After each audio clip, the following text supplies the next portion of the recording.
अब हम करेंगे ईईजी ड्यूरिंग स्लीप। ठीक है, ईईजी हमारे पास बेसिकली है क्या चीज़? ईईजी इलेक्ट्रोएंसेफेलोग्राम है। ठीक, it is a graphic record of collective post synaptic potential activity in the cell bodies and dendrites located in the cortical layers under a recording electrode. इसका मतलब ये है कि हमारे पास जो कॉर्टिकल लेयर्स हैं उधर जो सेल बॉडीज़ पड़ी हुई हैं, सेल बॉडीज़, ठीक, और जो डेंड्राइट्स पड़े हुए हैं, ठीक है, सेल बॉडीज और डेंड्राइट्स का जो पोस्ट साइनेप्टिक पोटेंशियल एक्टिविटी होती है उसके ग्राफिक रिकॉर्ड को हम ईईजी कहते हैं। अब एक बात ये याद रखनी है कि ये एक्शन पोटेंशियल्स नहीं होते, ठीक है, ट्रू एक्शन पोटेंशियल्स नहीं होते, ये मोमेंट्री कलेक्टिव पोटेंशियल्स होते हैं, मोमेंट्री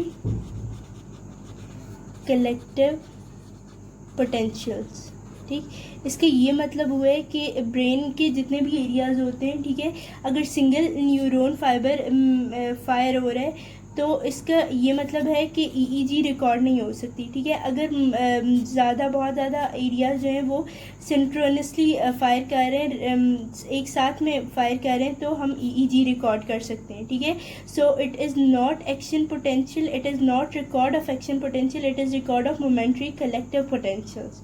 ठीक, अब हम देख रहे हैं कि ब्रेन में वेव्स, ठीक है, ब्रेन वेव्स किस कौन कौन सी हैं? सबसे पहले alpha waves, alpha, beta,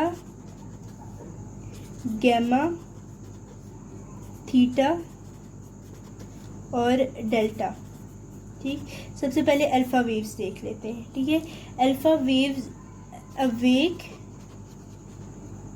awake state में होंगी और रेस्टिंग में। ठीक, अवेक, इनको बर्जर वेव्स भी कहते हैं, बर्जर वेव्स और बर्गर वेव्स। ठीक है, अब अवेक और रेस्टिंग का मतलब ये है कि बंदा जाग रहा हो और लेटा हो। जैसे बाज़ औक़ात हम लेट जाते हैं और हमारी आंखें बंद होती हैं लेकिन हम जाग रहे होते हैं। ठीक है, तो उस वक्त अल्फ़ा वेव्स ऑब्जर्व हुई हैं, ठीक, ईईजी में। अब अल्फ़ा वेव्स को बर्गर वेव्स भी कहते हैं और इनकी फ्रीक्वेंसी होती है 18 to 13 हर्ट्ज़। ठीक है, ये मोस्टली ऑक्सीपिटल लोब से ली जाती हैं, लेकिन ये फ्रंटल और पैराइटल लोब में भी ऑब्जर्व होती हैं।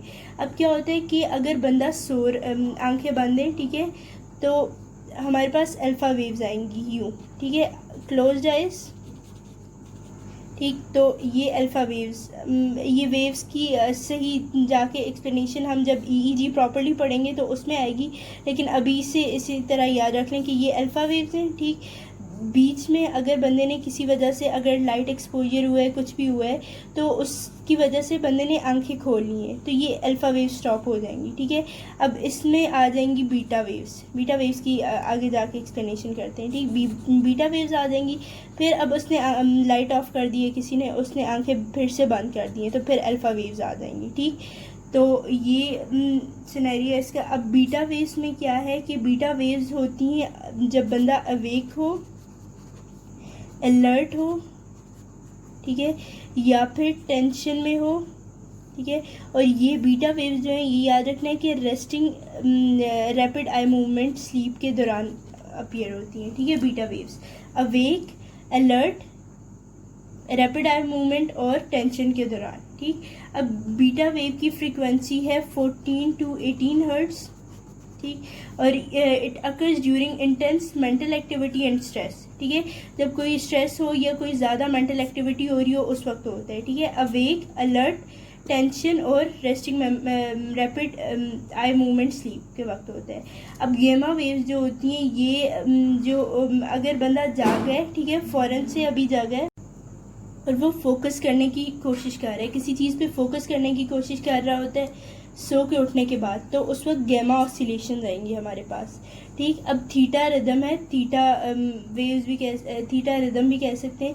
वो यूजली चिल्ड्रन में ऑब्जर्व होता है। ठीक है, और एडल्ट्स में डिसअपॉइंटमेंट आफ्टर फ्रस्ट्रेशन और डिसअपॉइंटमेंट के टाइम पे अपीयर होता है। ठीक है, और ये रिदम जो है वो ब्रेन डिसऑर्डर और डीजेनरेटिव ब्रेन डिजीज़ में भी अपीयर होता है। ठीक, अब इसमें इसकी फ्रीक्वेंसी है 4 to 7 हर्ट्ज़।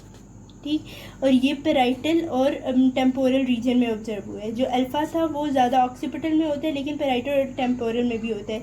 और ये जो है प्राइमरीली पेराइटल और टेम्पोरल रीजन में ऑब्जर्व हुआ है, और ये इमोशनल स्ट्रेस के दौरान अपियर होता है, अकर होता है, जैसे कि डिसअपॉइंटमेंट और frustration. This we have already discussed.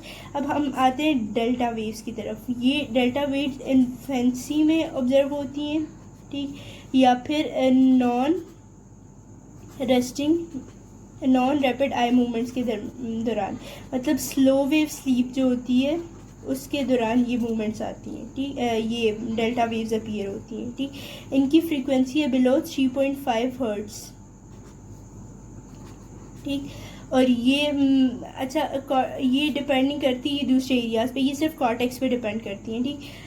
मतलब ये कि अगर कॉर्टेक्स और थैलेमस का कनेक्शन काट दिया जाए, ठीक है, थैलेमस और कॉर्टेक्स का कनेक्शन आपस में काट दिया जाए, जो फाइबर्स जा रहे हैं थैलेमस और कॉर्टेक्स के, तो ये जो है ये डेल्टा वेव्स नहीं आएंगी, आ जाएंगी, ठीक है. ये इंडिपेंडेंट होती हैं independent on the connection to the cortex with other areas like thalamus and all that.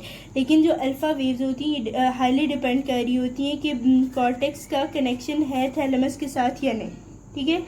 तो इसका ये मतलब हुआ है कि जो कुछ न्यूक्लियाई होते हैं थैलेमस में, जैसे कि रेटिकुलर न्यूक्लियाई या फिर डिफ्यूज न्यूक्लियाई, ठीक है, ये थैलेमस में होते हैं और ये हाईली रोल प्ले करते हैं उसमें स्लीप में, ठीक है. तो जब थैलेमस और कॉर्टेक्स का कनेक्शन होगा तो अल्फ़ा वेव्स अपीयर होंगी, वरना अगर कनेक्शन हम कट कर दें तो हमारे पास डेल्टा वेव्स आ जाएंगी, ठीक. इसके बाद हमारे पास आता है कि ये हो गया. अब हमने देखना है कि effect of varying levels of cerebral activity on the frequency of EEG, ठीक है. अब ये है कि ईईजी के दौरान मतलब ब्रेन सेरेब्रल एक्टिविटी चेंज हो रही है, ठीक है, मतलब एक एक्टिविटी से दूसरी एक्टिविटी हो रही है, तो उसका ईईजी पे क्या फ़र्क आएगा. तो हमने सबसे पहले देखना है कि सबसे लो फ्रीक्वेंसी वेव्स हमारे पास डेल्टा है, ठीक है, जिसकी लो फ्रीक्वेंसी है लेस देन 3.5. उसके बाद आती हैं गैमा वाली थीटा. उसके बाद आती है थीटा की फ्रीक्वेंसी, ठीक है. डेल्टा की होती है लेस देन 3.5 और थीटा वेव जो है उनकी फ्रीक्वेंसी होती है 4 to 7, ठीक, हर्ट्ज़. और फिर उसके बाद आती हैं अल्फ़ा वेव्स की फ्रीक्वेंसी होती है 8 to 13 और बीटा की होती है 14 to 18, ठीक. तो इसका ये मतलब है कि जब पर्सन मतलब जब लेस कोई ऐसी एक्टिविटी है जो जिसमें ज़्यादा ब्रेन एक्टिवली काम नहीं कर रहा, जैसे कि एनेस्थीसिया दे देते हैं किसी पर्सन को, तो सबसे पहले डेल्टा वेव्स अपीयर होंगी, ठीक. फिर अगर वो सो रहा है बंदा, ठीक है, एनेस्थीसिया से स्लीप एक्टिविटी में गया है तो थीटा वेव्स, ठीक. फिर अगर साइकोमोटर एक्टिविटी कर रहा है तो अल्फ़ा, और आहिस्ता आहिस्ता फिर जब टॉनिक करता है, टॉनिक क्लॉनिक एक्शन करता है या फिर किसी काम में अटेंशन देनी होती है तो उस वक्त बीटा वेव्स होती हैं, ठीक. मतलब ये फ्रीक्वेंसी आहिस्ता आहिस्ता जो सेरेब्रल कॉर्टेक्स की एक्टिविटी इंक्रीज़ होती है तो ये भी इंक्रीज़ कर रही होती है, ठीक. अब हमने देखना है कि स्टेजेस ऑफ स्लीप. एक बात याद रखनी है, जो REM स्लीप है, ठीक है, रैपिड आई मूवमेंट स्लीप, उसमें हमेशा जो है वो बीटा वेव्स अपीयर होंगी, ठीक है, बीटा वेव्स, जिनकी फ्रीक्वेंसी हमने पढ़ी थी 14 to 18 हर्ट्ज़, ठीक. अब हमने जो स्लो वेव स्लीप उसको 4 स्टेजेस में डिवाइड कर दिए, 4 स्टेजेस, ठीक. अब वो 4 स्टेजेस, स्टेज 1 जो है उसको कहते हैं हम ड्राउजीनेस, ठीक. अब पहले जो है जब बंदा जाग रहा होता है, ठीक है, तो उसमें अल्फ़ा वेव्स अपीयर होंगी. जब स्टेज 1 आती है स्लीप की, मतलब बंदा थोड़ा थोड़ा सो रहा होता है, तो वो अल्फ़ा वेव्स जो है वो रिप्लेस हो जाती हैं, ठीक है.